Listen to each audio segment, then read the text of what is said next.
Independence Day to the Honorable Commission members and to all the citizens over here. They are all our taxpayers, sir. I represent here in front of you as a representative of the Taxpayers Association, which is primarily, as a matter of fact, they have given 42,000 crores to Tanzania in the last 1.5 years as a subsidy from the central and state governments. Sir, before we get into the petition, we will have to consider three important points. Point number one is the petitioner. The petitioner has been, and I don't want to call it this way, but still, he has been a defaulter of law in the sense that there is more than 100 contempt of court cases that he has faced in the High Court. And if he is not even honoring the court's orders, we can understand what is the nature of the petitioner. The same is the case right here in this commission also. The petitioner, we know, has not strictly followed all the rules laid out in the commission. I can give you lots of examples, starting from 2009 when the company was formed. At that time also, there was an order given by the commission to implement ISO in their company. But till today, even after 14 years, they have not implemented the ISO standards in their company.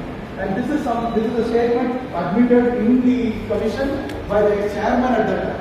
So this is the scenario as it stands today, sir. So we need to keep in mind that the petitioner is not an obeyer of law. சட்டத்தை மதிக்காத ஒரு ஆள் நம்ம கிட்ட ஒரு petition கொடுத்திருக்காருன்றத மனசுல வச்சுக்கணும்.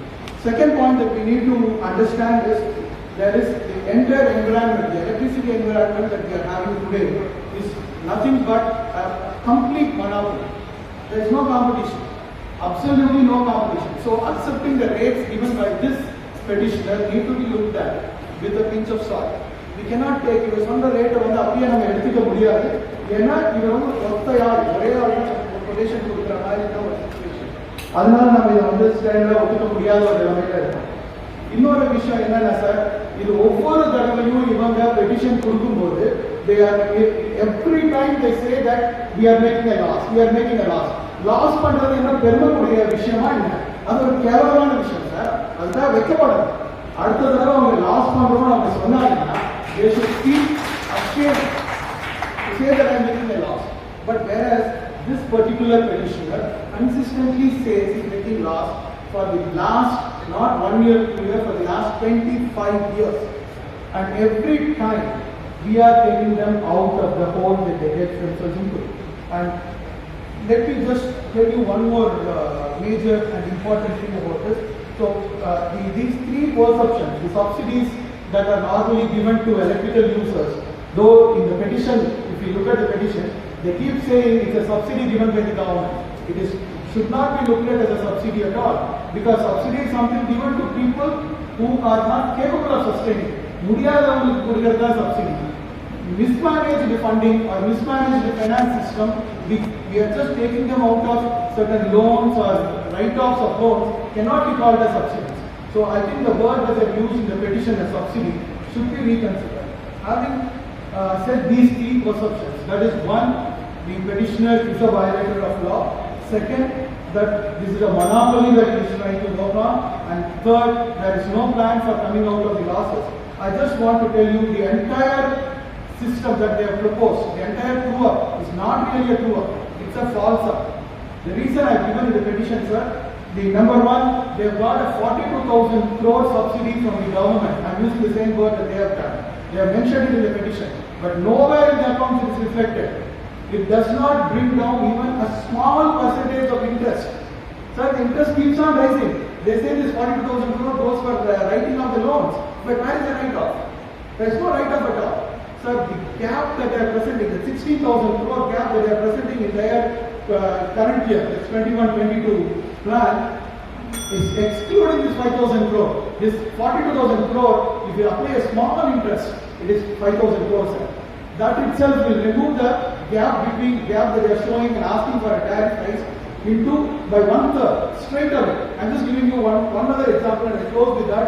The other example is the interest rate. Interest rate they have gone for 12.5%. They are talking of a proposed interest rate. Please look at the word proposed. They are saying that the proposed interest rate is 12.5%. For this 12.5%, whatever the proposal is a 2017 rate, that was a proposal. If you look at the actual interest rate, the SBA rate is not even 9%.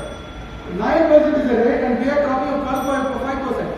Every percent increase, remember, we need to note, sir, that this causes an increase of almost 300 to 400 crores of rupees. Every percent increase and every year. So what is the total increase in the gap then? So we are talking of almost writing of 10,000 crores in the gap. So therefore, sir, I would like to say that this true-up is a totally cooked-up affair. So this true-up is not a true-up, it is a false-up. And we should really throw it back to them, ask them to rework on their proposal. Unless the petition is reworked, this is not the right thing to handle at all. So if gap is not correct, how can the tariff calculations be correct? The tariff calculation is naturally so high that everybody is raising objections. The reason for this is the primary calculation is wrong. With this kind of calculation, how can we do a proper tariff fixation? We can't do it, sir. So please return it back to the petitioner and have it reconsidered. Thank you, sir.